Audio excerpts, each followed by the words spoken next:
topic, which is how to create a standout college application for top US universities. A little bit about myself. As I mentioned, I'm from Uzbekistan, and the school I went to is New York University, Abu Dhabi, which is a branch of NYU, but located in the UAE. And I was able to get a full ride scholarship, or to be more precise, full financial aid from that university. And I also got into another US university with a full ride, but NYU has been my dream choice. So this is where I went, and I graduated in 2019. So I studied there from 2015 to 2019. Then I moved to Japan, where I worked as an engineer. And a couple of years ago, I quit my job to do Borderless full time. I hope you guys know what Borderless is and what we do.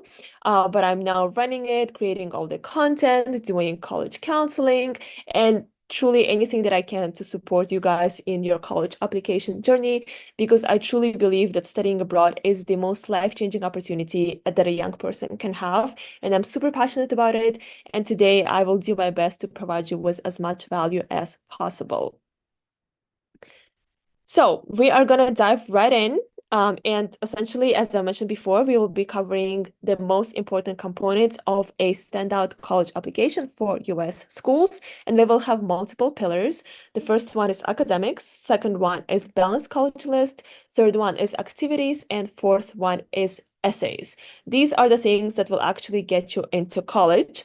And the first one is academics. Now, if you are applying this year, I assume there's not that much you can do when it comes to your academics, but I also know there are a lot of juniors and sophomores who are watching this, so this section is primarily for you guys.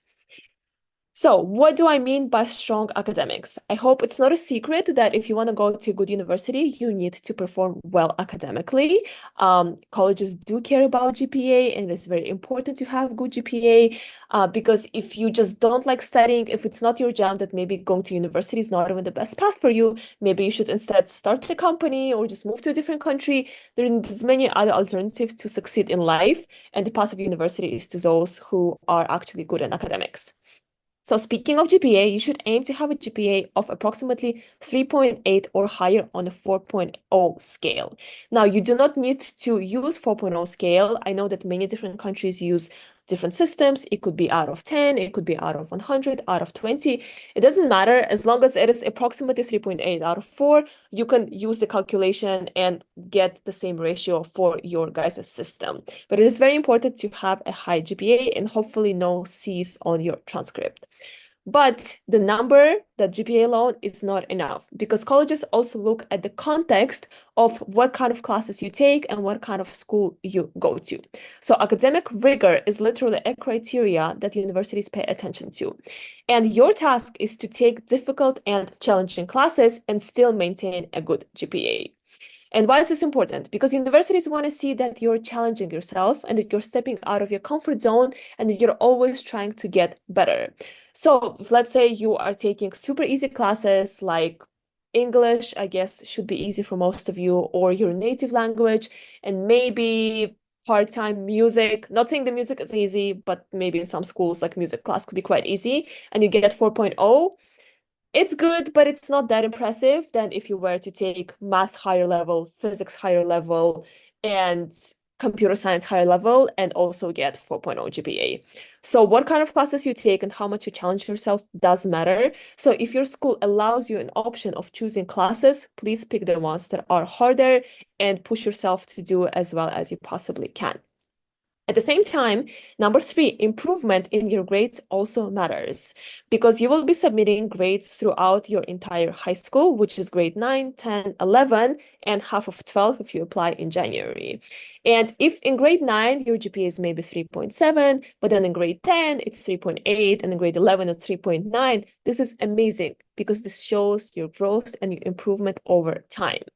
So it's not like if you got 1C in 9th grade, it's not the best, but also it is fixable as long as you keep improving yourself and you keep getting higher and higher marks in the consecutive years. And so when you're submitting your grades, your grade 11 grades will be the most important, because these are the most recent grades that you have. So again, always aim to take challenging classes and aim to show improvement in your grades. And the last thing I want to touch on is class rank, which is very common in the US system. probably not as common in other countries, but if you have that number within your high school, do get it because class rank is often considered.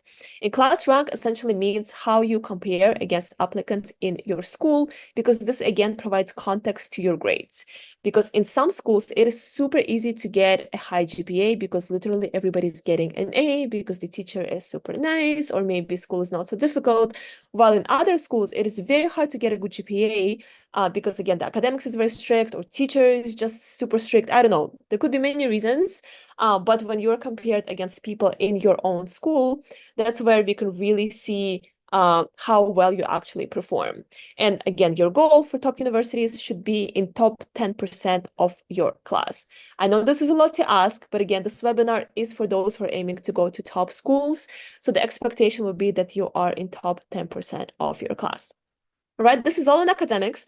I don't want to spend too much time on it because I think this is quite self-explanatory. But I think the main point I want to make here is that you have to challenge yourself and don't think that taking easy classes and getting an A will get you into a good university. Universities can see through that. They will look at what kind of classes you take, how rigorous they are, and how well you do. Okay? But we are going to move forward to the topic of SAT and ACT. Probably one of the most common questions I get is, should I take the SAT because it's still optional for many schools? And my answer is always yes. Because a few years ago, when COVID happened, SAT centers and ACT centers have literally been shut down. So it was just technically impossible to take the test, which is why most universities became SAT optional. However, right now in 2024, in most countries, you can quite easily take the SAT. So you cannot blame the pandemic or you cannot blame the lack of access to certain resources for not taking the test. You can probably take it, and there's probably a center that's available in your city. And for that reason, a lot more people are starting to take the test, and also a lot more universities are making SAT and ACT mandatory. So for this year's application cycle, which is class of 2029, you can see the list of universities that are requiring SAT or ACT. That is Harvard, Yale, Brown, Dartmouth, Georgetown, Caltech, and there are a few more schools. They're just not in the top 10, so I didn't list them, but there are a few more. So if you're applying this year and you want to go to one of these schools, you have to submit a score, whether it's good or bad, you have to submit it. And then for next year, we already have Stanford, Cornell, and Johns Hopkins who will be requiring the SAT or the ACT. So to summarize, even though some of the universities are not requiring it, I still highly recommend you guys to take it. And the good score that you should aim for is above 1500 on the SAT, which again, I know sounds like a lot, but at the end of the day, it is just a test. And I truly believe that with enough studying and enough practice tests, you can get that score. It is not rocket science. It is not building a company. It is not even writing a personal essay. It is still a test that has a certain format, that has a limited number of rules that you need to know, a limited amount of vocabulary. So you just have to be very diligent and you have to manage your time well, because I do understand that you have a lot of things going on. But again, this is how you stand out, because the best applicants are able to manage the schoolwork, the tests, the extracurriculars, the social life, and the sleep. But this is how you can really show that you are academically capable. If you are scoring well on the test. So please do consider taking it this year and next year. I do think it's going to make a difference in your application. All right, so let's move on to more interesting parts, which is a balanced college list. So who here knows what a college list is? Please put a plus in the chat. I want to see if you guys are familiar with this terminology or if I need to go into basics a little bit more. Okay, I see a lot of pluses. This is very, very good. I'm happy you guys are aware of a concept of the college list. Essentially, to summarize, a college list is a list of universities that you will actually be applying to. And the quantity of universities in your list is generally below 20 because this is a reasonable number that you can realistically apply to and manage all of the applications. But a lot of people are asking me, like, why should I make a college list? Why can't I just apply to random schools? And these are the reasons why. First of all, in the United States, there are 4,000 universities that are extremely different. There are public and private schools. There are research universities and liberal arts schools. There are schools in many different locations, in big states, in small cities, in rural areas, in very hot climate and very cold climate. There are, of course, universities that provide full scholarships, and there are universities that do not provide any scholarship to international students. So you cannot randomly apply to whatever schools you see on the Common App. This is just not going to work because there are so many of them. Reason number two is that application fees tend to be quite expensive. And if you want to apply to, let's say, 50 universities, your fees could quite easily pile up to several $1,000s. And if you are low income, you are able to request fee waivers in some schools and kind of discount it, but that's not always possible. And things like CSS profile waivers or TOEFL and SAT fees for sending tests generally cannot be waived. So you can just spend a lot of money for no good reason. So again, do not apply to too many universities just to save yourself some money. Number three is that most universities will require supplemental essays. And supplemental essays are different from the personal statement. While personal statement is one for all universities, supplemental essays would be specific to each school. And there are schools that require anywhere between 3 to 5 supplemental essays. So again, if you plan to apply to 50 universities, you might have to write like 100 essays, which in my experience is just not realistic, again, because you have so many other things to take care of.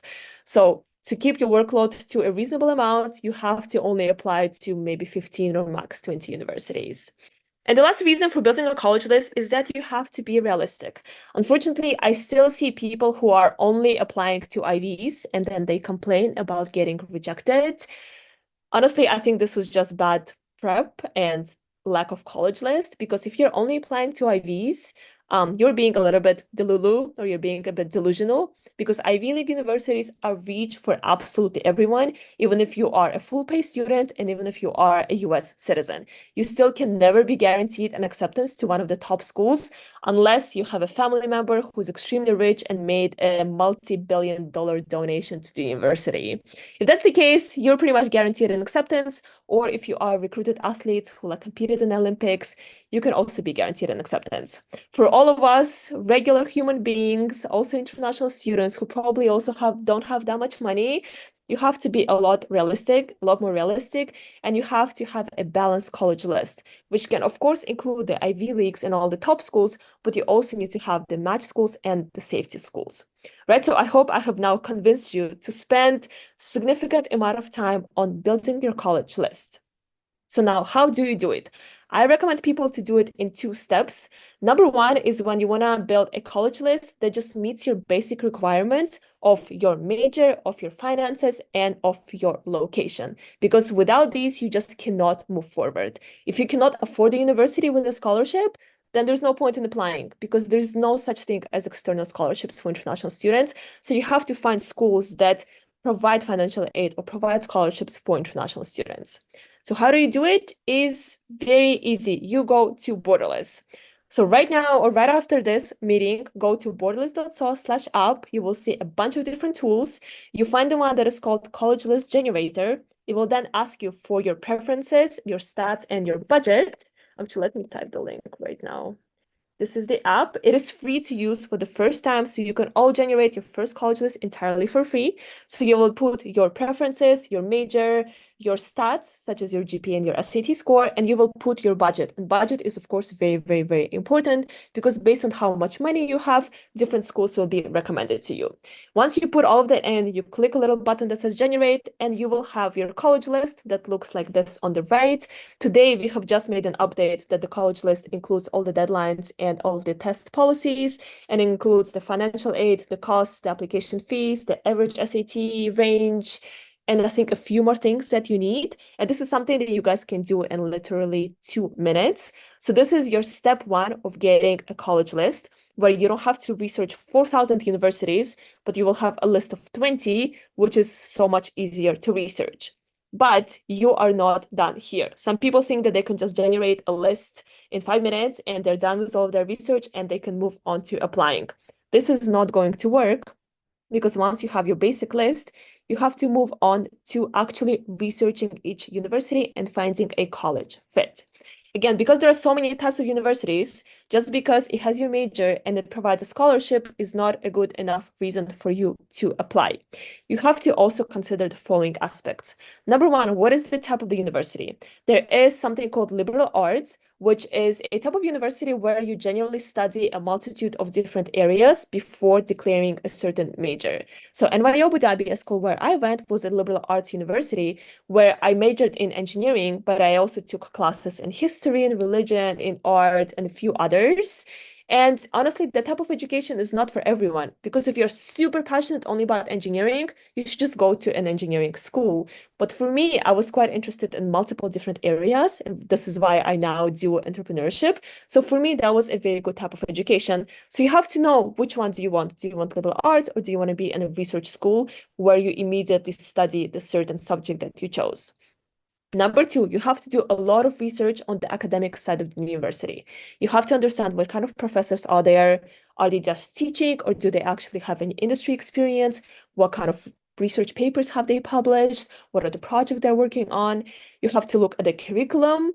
There's so many different types of curriculum. For example, Brown has an open curriculum where you have an opportunity to design your own major, while some schools are a lot more strict, where you just follow a certain schedule. You have to look at the class size. So do you want to have 5 people in your class, or do you want to have 500 people in your class?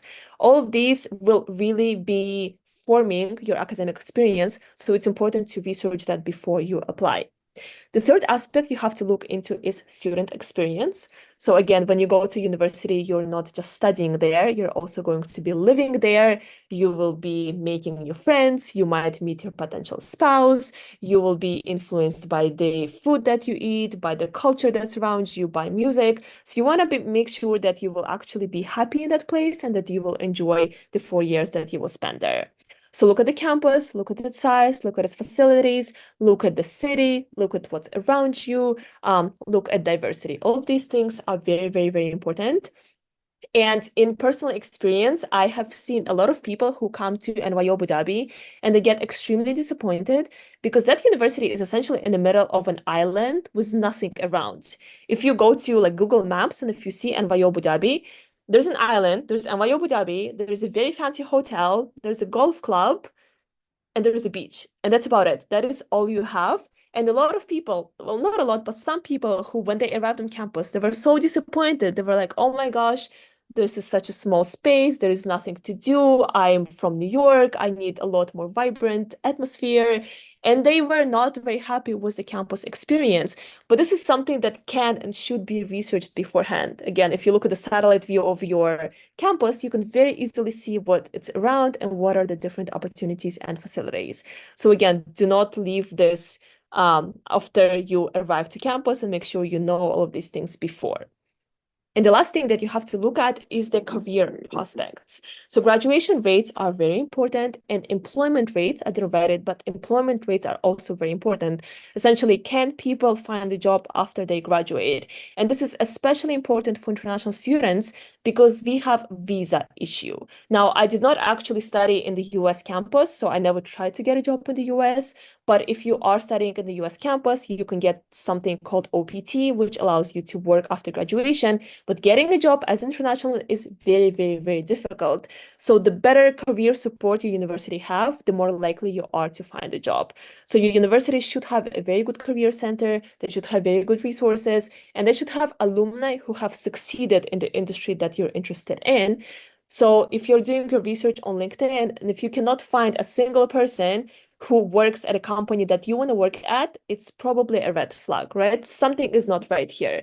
So I know now you feel like getting into college is probably the end goal and like this is all that you want to do, but you have to also look beyond college, because when you graduate college, you're going to be like 22, 23, and honestly, your life will just be starting out. And it's very important that college actually sets you up for future success and for your future career. So please make sure to do all this research and just to be confident that you're getting education that will then help you achieve your future goals. So once you do all of this research, so you look into type, you look into academics, you look into social and student life, you look into career, you will then arrive at something that is called a college fit. And college fit is, again, another word or a definition that you should know. And the idea is that a college fit as a college is when a college that you chose meets your needs in all areas. So it's academics, career, social, and financial. But it is not just financial. I really want to stress it out because especially when it comes to low-income international students, people are like, I just want a scholarship. Like, I don't care where, just give me a scholarship and I will go. This is just not a good way to approach your university life because it's like saying, oh, just give me money and I will follow the money. This doesn't really make sense, right? And the analogy that I always give is being in a relationship. So let's say that you're trying to find a partner, and imagine you saying, oh, I really like you because you have money. This kind of relationship is never going to work, right? You want to be in a relationship because that person makes you happy, because that person can teach you something, because you feel very comfortable around them. It is a similar thing with university. You have to make sure that university meets multiple needs of yours and not just the financial need. And this is how, when you start with 4,000 universities, you can then arrive at a college list, which is 12 to 15 to 20 universities that will meet your needs in all of the areas. And the last thing I want to say on the topic of college list is that if you are a low-income international student, it is highly unlikely that you will have match and safety schools in the US. Because if you're super low income, then you essentially need full financial aid or full scholarship, and then everything becomes a lot more competitive. So even if a university has an acceptance rate of 30%, but if you're asking for full financial aid, your acceptance rate is not 30%. It is maybe 5 or definitely less than 10, because you're not just asking to get admitted, you're also asking for like $400,000. So in that case, you should look for match and safety schools that are outside of the US and also in your home country. I think your home country should be a backup option for all of you guys. I know that you want to go abroad, but again, to be realistic, as I've talked about before, you still need to go to college. And going to college in your home country is probably not the worst thing that could happen to you, because you can also always do masters abroad, or you can do PhD abroad, or you can volunteer abroad. There's many other options, but just please don't only apply to top US schools. And then if you get rejected, you're like, oh my God, now I just cannot go to college. Just don't put yourself into that situation, okay? So this was it on the topic of the college list. If you guys have any questions about the college list, please leave them in the chat, and I will try to take them right after I finish discussing everything else.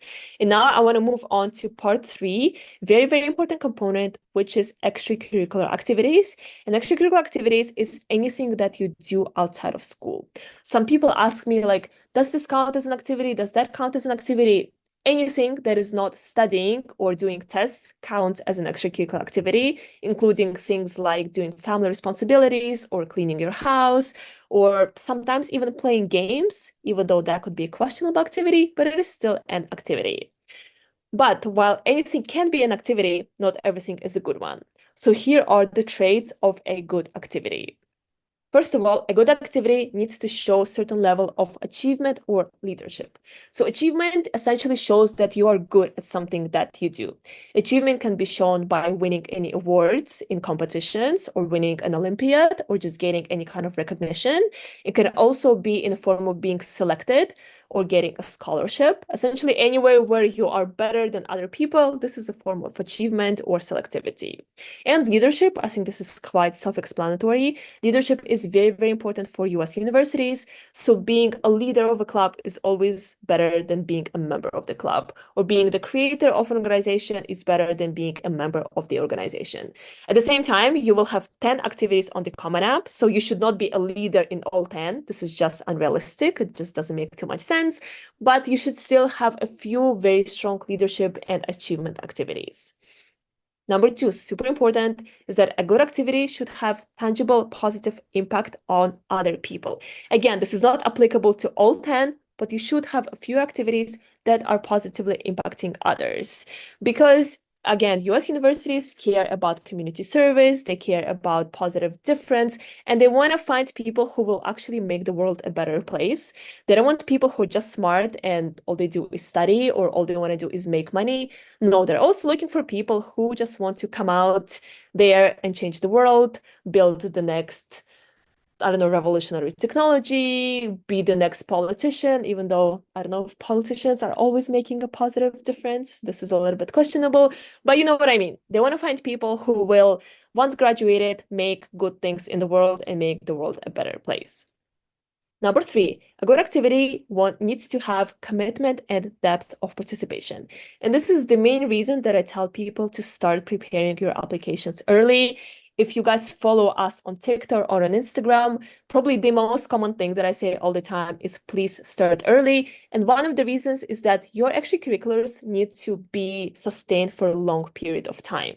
If you are now, like maybe I will very much upset some people, but I also want to be honest. If you're now a senior and you do not have any activities and you want to apply this year, you are very likely going to be rejected because all of your activities will have a max duration of a few months, which is just not good because it does not show commitment and it does not show passion. But if you've been doing, let's say, sports for 5 years, or if you've been doing MUN for 2 years, it is just so much better because it shows commitment and you're much more likely to also achieve things if you're doing something for a longer period of time. Now, I'm not saying, again, that all activities have to be long. I think I need to make this disclaimer because some people start to panic. Not every activity needs to be done over multiple years, and it's fine to do some activity for only 1 month, especially if it's something like a summer program or a short internship. It is totally fine. But at the same time, you need to show that some things that you're very much passionate about, you've been doing for a while, because this is how you show a true passion in a certain field. And number four trait of a good activity is uniqueness and authenticity. And the reason that activities are so important is because they make you stand out among other applicants. Because when you're applying to a top school, you will have a lot of people who have very good GPA, you will have a lot of people who have very good SAT scores, and it's just not going to be enough to get accepted. But good activities make you stand out because they show your uniqueness, they show how interesting you are, what unique passions you have. So some of your activities, again, need to be unique, and I will, again, maybe disappoint some people, but things like MUN, debate club, school sports like basketball or football, school newspaper, they are not very unique. Now, should you not do them? No, that's not what I'm saying. You should still very much do them, especially if you have achievement and leadership, but you should also try to have one or two truly unique activities. And honestly, the best unique activities are passion projects. Unfortunately, I will not be covering it today because this is a very long, different topic. But if you want me to do a session on passion projects, let me know in the chat. I will kind of see the interest. But just putting out there that passion projects are probably the best way to show uniqueness and authenticity in your activities, right? So these are the four things that you should aim to show in your activities: achievement, leadership, positive impact, commitment, and uniqueness.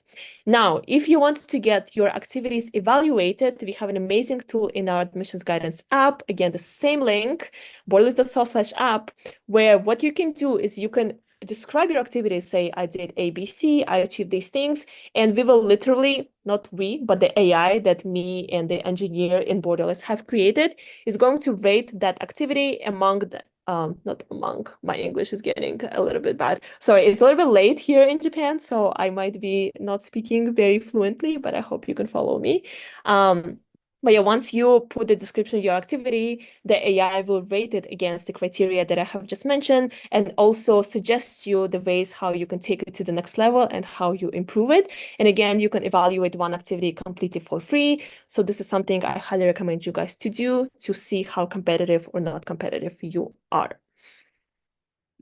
The last thing that I want to really emphasize, if there's one thing you take away from the extracurricular section, is that quality is always important, more important than the quantity. There are, again, some people who think that they just need to start 20 different clubs and sign up for 20 different organizations, and they will impress the admissions committee. That is not true. Quality is always more impressive than quantity.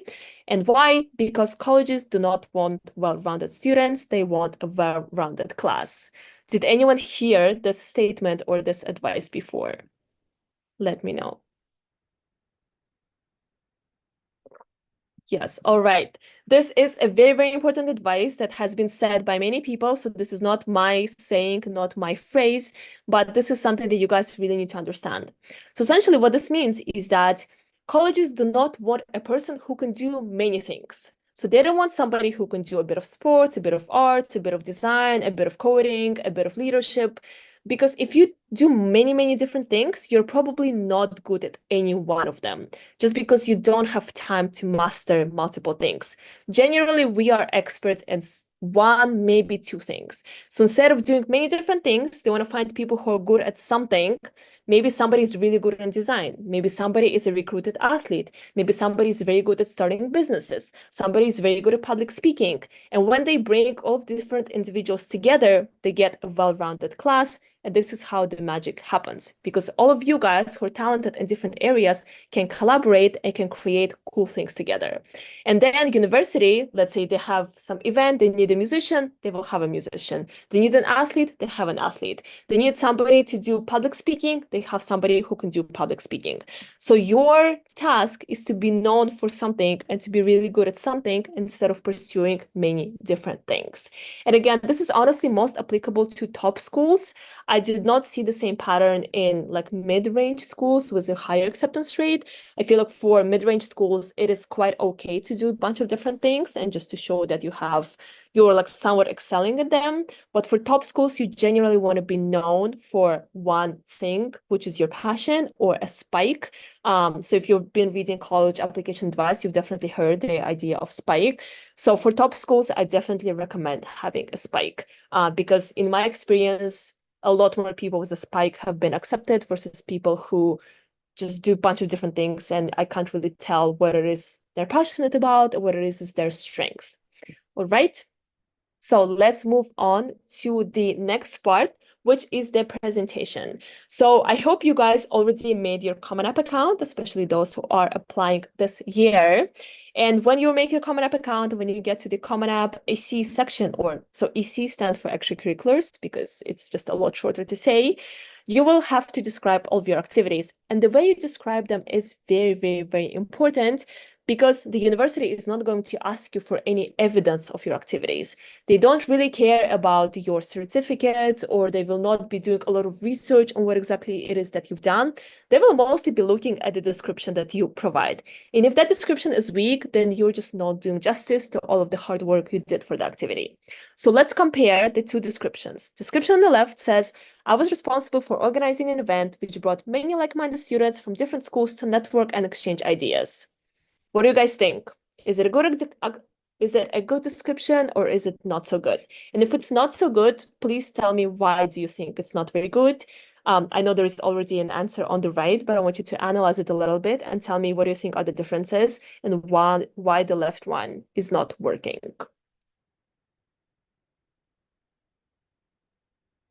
Right, Sophia says it's very basic, no details. Yes, that's correct. It is not quantified, not very specific. Yes, you guys are getting it. Exactly. Does not show impact. Yes, I want more people to participate. But yeah, you guys are exactly right. So now let's compare it to the improved description on the right, which says, organize a networking event with 50 plus attendees from 3 schools, invited a career advisor from a local university, and came up with icebreaker activities. Now, this activity is a lot more specific because I can see what exactly the person did and achieved. So again, instead of saying I organized an event, I said organized a networking event with 50 plus attendees. So we have a number here, which speaks for the scale and the impact of the activity. And also I'm mentioning that these 50 attendees were from 3 different schools, which again shows the achievement and the impact. Then instead of saying that they did some networking and exchanging ideas, I was also more specific and I said that I invited a career advisor from a local university and I came up with icebreaker activities. So honestly, it is not even that much level of detail because you only have 150 characters. But again, by reading the description on the right, I have a much clearer idea of what it is that you've done and achieved. So please always use numbers, always provide details, and never use vague phrases like I was responsible for, or I was working on, or I was a member of. Because when you're saying that I was responsible for, it might not mean much because, you know, anytime, I'm sure you guys all had this experience where you have a team project and one guy does all the job and everyone else is not doing anything. So when you're saying that I was a member of, you might be the guy who didn't actually do anything. So you have to be a lot more specific and say, no, this is what I did. I organized the event. I invited speakers. I created the app. I designed something. That way you are showing your achievement. To get help with such descriptions, you again can use our app. We have formed it in the same way that the Common App is structured, where you would input your position, the organization name, and the description, and our AI will provide you with feedback about how you can improve it. Now, it does not rewrite the description for you because I think this is unethical and you have to write the description yourself, but it will provide you with feedback about how to improve it. So let's look at this example where the student wrote, I interviewed international students and created articles about their experience, attended meetings, and helped to promote Borderless to my classmates. This is the sample description of what our interns at Borderless do, and this is the feedback that you can get. First of all, you want to start with the strong action verb instead of I. Generally, if you have I, you can just remove it because it is implied that it is you who's doing the activity. Then the feedback says specify the impact of your articles and the promotion efforts. So again, how many views did your articles get? How many shares did you get? How many comments did you get? All this speaks for the efforts and the impact of the content that you created. Quantify your achievements, such as the number of interviews conducted and number of articles written. Because again, if you are writing 5 articles or 50 articles, that would make quite a big difference. So essentially, if you want to get this kind of feedback on your activity, then please use the app, and you can also run the same description unlimited number of times once you subscribe until you get to a perfect state where the AI will tell you, good job, your activity description is perfect, and then you can go on and copy it to your Common App. And now I want to move to the last very, very important part of a good college application, which are essays and primarily the Common App essays, which is the best way to tell your unique story. And before we move on, this is a very, very scary stats by Harvard University. This is from year 2022, but it has probably not changed for 2024. Maybe some of you have seen this tweet. It went kind of viral. But essentially, this is what it says. Fact check. In the recent admission cycle, there were 2,000 available slots at Harvard College, but there were 8,000 US applicants with perfect GPA, 4,000 applicants that were ranked first in their high school, and 18,000 people who scored 700 plus on SAT reading, and 20,000 people who have scored 700 plus on the SAT math. So what this essentially says is that there are a lot more people with perfect stats than there are spots at the university. And this is essentially what it means to be an elite college or in a selective college, where they essentially have a luxury to reject very, very smart people who have perfect grades and perfect GPA. Now, is this fair? This is a conversation for a different time, but this is the reality of elite colleges. And of course, Harvard is very extreme, but I would say Harvard, Stanford, MIT, like Cornell, Brown, Yale, all of the top 20 schools would have quite similar statistics where it's not enough to just have perfect grades. There's just too many people who have perfect grades and too little spots at these colleges. So what do? You have to stand out. And the best way to stand out is through your extracurricular activities and also your essays. Essays are honestly so important, which is why I have a few mentees that I'm helping for this college application season, and they're already very actively writing essays and working on their drafts, even though it's only August, because essays are truly that important. So if there's another important thing you take away from this presentation is to please start working on your college essays right now, and just do not underestimate the difference it can make to your application. And the essay that we're talking about is the Common App personal statement. I'm sure most of you are familiar with it, but if you're not, the Common App personal statement is essentially a 650-word essay where you have to convey your unique qualities and experiences. You have to offer colleges an insight into who you are and your potential impact on their community. The beautiful thing about this Common App personal statement is that you only have to write it once and you can send it to most of the schools that are on the Common App. So unlike supplemental essays, where you have to do like 100 of them, you only do it once, but which is again why it is so important. And the personal statement has to be very reflective, very personalized, and very authentic to you. So here are some of the traits of a personal statement. And again, I'm going to kind of rush through these because personal statement is also such a huge topic. And I am planning to do an event on it, but maybe a little bit later when more of you guys are in the process of writing. Because unless you started, unless you thought about it, you might not really comprehend the information that I'll be sharing. So I'm thinking about mid to late September, I will try to do an event on the personal statement. So also please stay tuned, follow our Instagram, Telegram to not miss this event because I'm pretty sure that it will be very helpful to a lot of you guys. But to those who are writing, first of all, amazing job, but here are some of my pieces of advice for a good personal statement. First of all, a personal statement is not unlike any other college essay. It is not a letter of motivation. It is not a letter of intent or like what other essays there are. And it honestly has almost nothing to do with the university. So you're not supposed to talk about why you want to go to that college. You're not even supposed to talk about why you want to go to college in the first place. It is also not a place for you to highlight your achievements because you already have the extracurricular section for it and you have your honors and awards section for it. Instead, a good person statement has to read like a story with character development and transformation. And what I mean by story is not a story of your life, how you're starting with, ever since I was a child, I was interested in these things, and then this happened, and then that happened, and I went to middle school, and I went to high school. No. I'm not talking about the story of your life. I'm talking about a very specific story within your life that is important. Maybe it is a story about how you met your best friend. Maybe it's a story about how you started to like certain food. Maybe it's a story about how you got a passion for a certain subject. It could be a story about you moving to a different city. It can be anything. I think that's the beauty of it, but it has to be a very specific story with character development.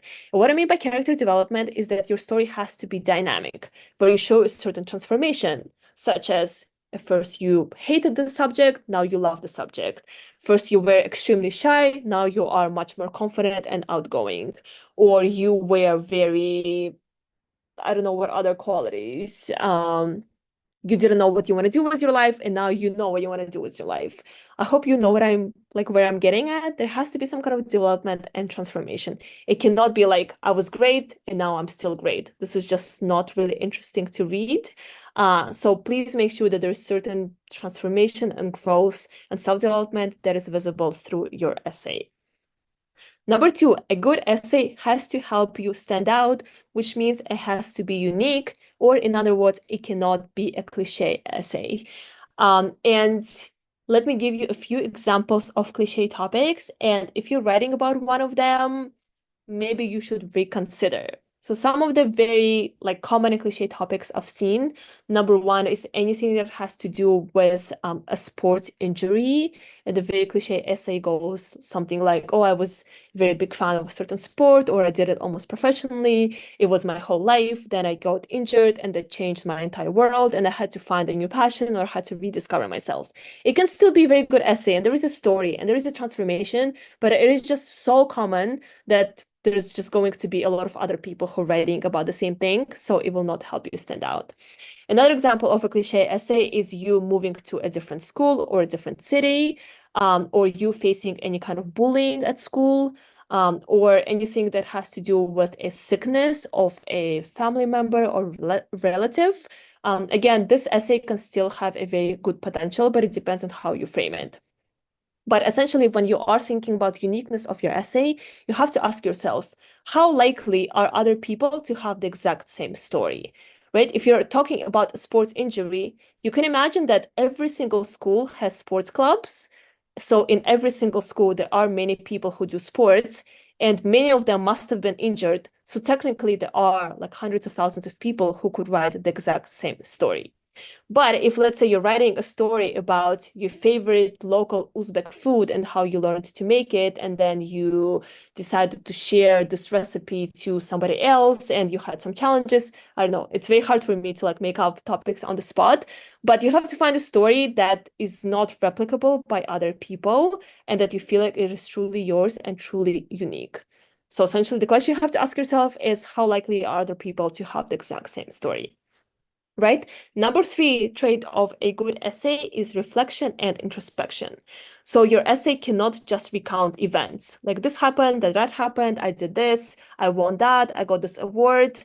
This is going to be too dry and it does not show insight into your character and into your values. The only way to show insight in your character is to always reflect and ask yourself why. Why was this event important? What did I learn from this event? What would I do differently if I had to do it again? How did this event impact the rest of my life? How did it change my passion?